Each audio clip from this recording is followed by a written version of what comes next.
Hi hello welcome back to our channel. మనం ఈరోజు అయితే బ్లౌజు ఎలా కటింగ్ చేసుకోవాలి, ఎలా మార్కింగ్ చేసుకోవాలి అనేది అయితే చూపిస్తానండి. సో ఈ క్లాత్ వచ్చేసి మగ్గం వర్క్ కోసము తీసుకున్నారు. సో దీన్ని అయితే మార్కింగ్ చేయమని ఇచ్చారండి.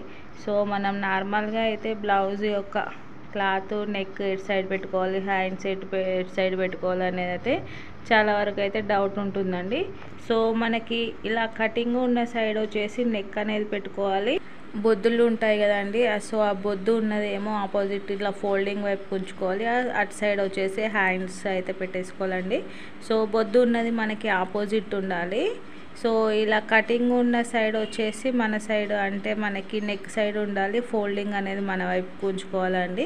సో ఈ కటింగ్ సైడ్ నుంచి మనము అంటే కటింగ్ వచ్చేసి మనకి నడుము కింది పార్ట్ వస్తుంది కదా, సో అలా పెట్టుకుంటే మనకి క్లాత్లో ఉండే థ్రెడ్స్ అనేవి ఉంటాయి కదండి. సో అడ్డం పోగు నిలువు పోగు అనేది ఉంటుంది కదా, మనకి నిలువు పోగు ఉన్న సైడ్ అయితే మనం బ్లౌజ్ కటింగ్ కానీ స్టిచ్చింగ్ కానీ అయితే చేసుకోవాలి.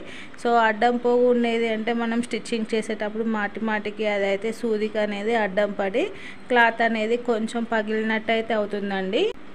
ఈ బ్లౌజ్ నడుం లూజ్ వచ్చేసి 34 అండి. సో ఇక్కడ హైట్ వచ్చేసి 13.5 బ్లౌజ్ లెంత్ ఉంది. సో మనం 1 ఇంచ్ యాడ్ చేసుకొని 14.5 అయితే పెట్టుకోవాలి. సో 14.5 అంటే ఫ్రేమ్కి ఫిట్ చేసుకోవాలి కాబట్టి మనం ఇంకొక 1 ఇంచ్ అనేది ఎక్కువ పెట్టేసుకోవాలి. సో టోటల్గా అయితే 15 ఇంచెస్ 16 ఇంచెస్ అయితే 15.5 ఇంచెస్ అయితే పెట్టుకోవాలి. సో ఇలా పెట్టేసుకున్న తర్వాత నెక్ వచ్చేసి మనం నార్మల్గా అయితే 5 ఇంచులు అయితే పెట్టేసుకుంటాం కదండి షోల్డర్ లెంత్. సో ఇక్కడ వచ్చేసి 6 ఇంచులు పెట్టుకోవాలి. సో 6 ఇంచులు పెట్టుకుంటే మనకి నెక్ వచ్చేసి 3 ఇంచులు ఉంటుంది, షోల్డర్ వచ్చేసి 3 ఇంచులు ఉంటుంది. సో ఇలా 3 ఇంచులు 6 ఇంచులు అనేది పెట్టుకున్న తర్వాత నెక్ లెంత్ వచ్చేసి మనకి 9 ఇంచులు ఉందండి. సో 9 ఇంచులు అంటే మనం వచ్చేసి 10 ఇంచులు అనేది పెట్టుకోవాలి. సో 10 ఇంచులు ఎందుకు అంటే మనము ఇక్కడ షోల్డర్ జాయింటింగ్ దగ్గర అయితే పోతుంది కదా, సో దానికోసం వచ్చేసి మనము 1/2 ఇంచు తీసుకోవాలి. కానీ మనకి మగ్గం వర్క్ అనేది డీప్గా ఉంటేనే మనకి కరెక్ట్గా సెట్ అవుతుందండి. సో యాక్చువల్ నెక్ అయితే మనకి ఇక్కడ నేను లోపల మార్కింగ్ చేసినది అయితే యాక్చువల్ నెక్.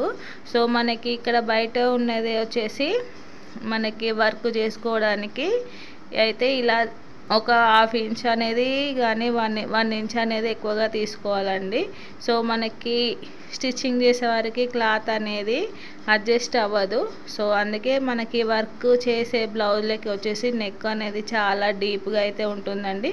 సో ఇక్కడ నడుం లూజ్ వచ్చేసి 34 అని చెప్పాను కదండి.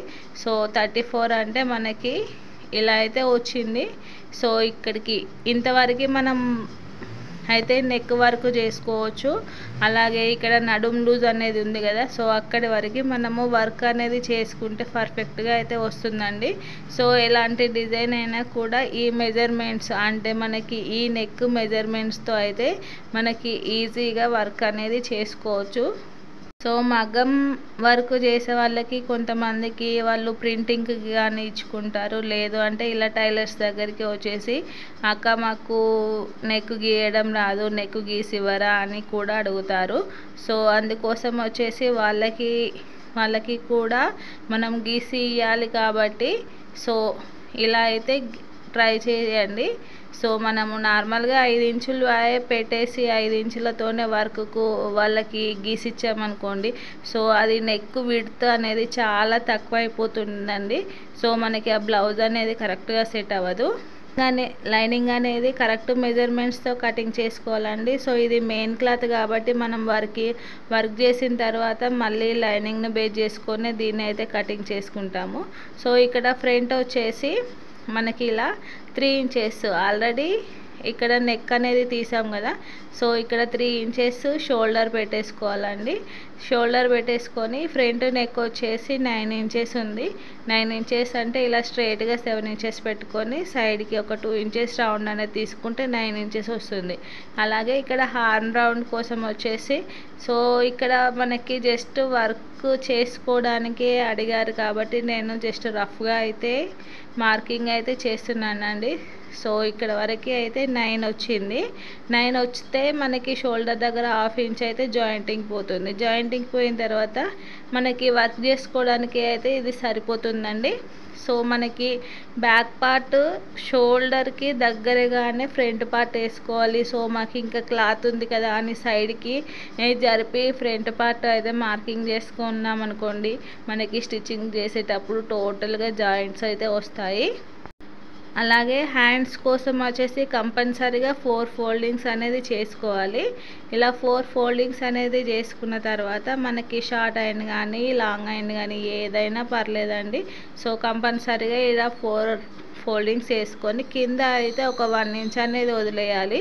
ఇలా 1 ఇంచ్ అనేది వదిలేసిన తర్వాత మనకి హ్యాండ్ లెంత్ ఎంత అంటే అంత.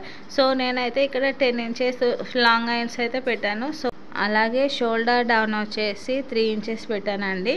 3 ఇంచెస్ పెట్టి అయితే హ్యాండ్ కర్వ్ అయితే ఇలా డ్రా చేశాను. హ్యాండ్ లూజ్ వచ్చేసి 6 ఇంచులు. 6 ఇంచులకి ఇలా పెట్టేసుకున్న తర్వాత మనకి కంపల్సరీ ఇక్కడ జాయింటింగ్ అనేది పడుతుందండి, చంక పీస్ అనేది పడుతుంది.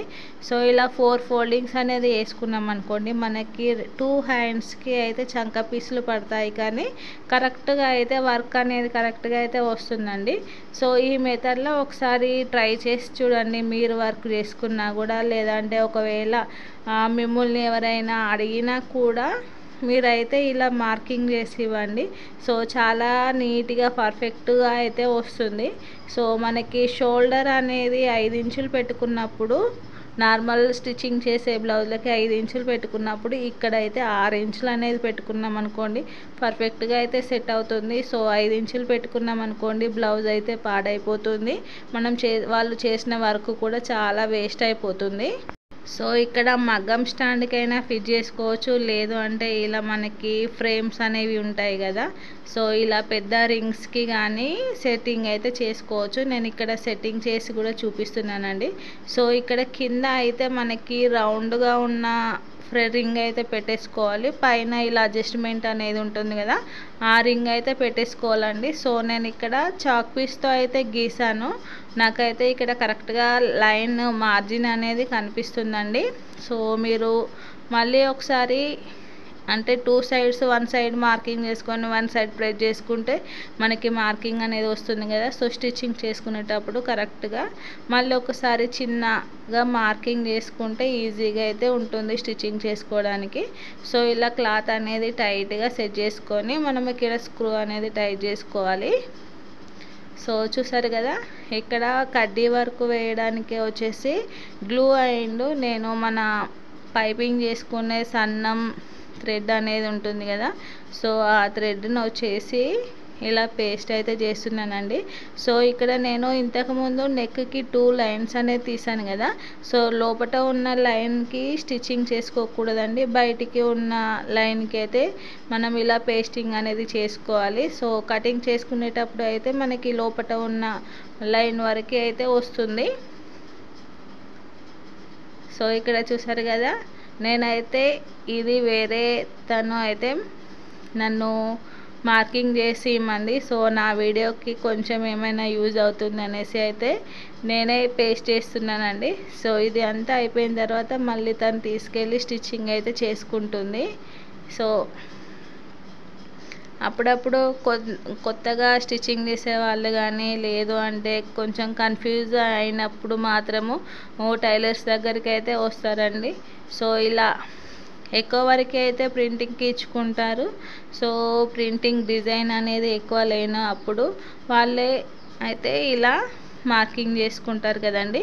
సో వాళ్ళకి కూడా కొంచెం యూజ్ అవుతుంది, మనకి కూడా ప్రాక్టీస్ అవుతుంది, మనం కూడా మనకి వచ్చిన దాన్ని అయితే వేరే వాళ్ళకి హెల్ప్ అయితే చేయాల్సి ఉంటుంది కదా. సో ఫైనల్లీ అయితే ఇలా మార్కింగ్ చేశాను. మీరు కూడా ఎప్పుడైనా ఎవరికైనా ఇలా మార్కింగ్ చేసి ఇచ్చారా? సో నా వీడియో కనుక మీకు నచ్చినట్లయితే please like, share and subscribe. Thank you for watching.